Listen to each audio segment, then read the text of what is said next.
Qeveria në detyrë e Kosovës ka miratuar buxhetin për vitin 2026, i cili kap një shifër rekord prej rreth 4 miliard euro me gjithë pasigurinë se Kuvendit mund ta shqyrtojë miratimin e tij. Kryeministri në detyrë Albin Kurti tha se buxheti për vitin 2026 është mbi 4 miliard euro, duke u shprehur se ky buxhet parasheh rreth 1 miliard euro investime kapitale. Kurse çdo vit edhe ky buxhet do të ketë shumë risi. Së pari kam kënaqësinë t'ju njoftoj që është buxhet në vlerë prej 4 miliard euro, ku 1/4 apo rreth 1 miliard euro janë buxhetuar për investime kapitale. Një risi me këtë buxhet do t'jetë dhënia e pagës së 13 për të gjithë punonjësit e sektorit publik.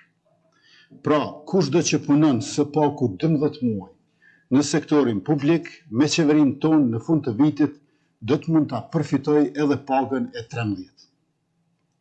Gjithashtu është i përfshirë edhe zbatimi i rritjes së pagës bazë me 0.5% për çdo vit përvojë pune, për dallim prej asaj që kemi pasur më herët, ku për 15 vitet e para zbatohej rritja vetëm 0.25% për çdo vit përvojë pune.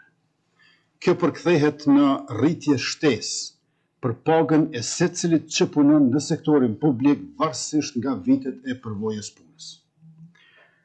Ky buxhet për vitin 2026 përfshin edhe rritjen e pensioneve, shtesave për fëmijë, shtesave për lehona, pagesave për të rinjt dhe gratë që angazhohen nga superpuna, kompletim i reformës së asistencës sociale e shumë mbështetje të tjera për familjet.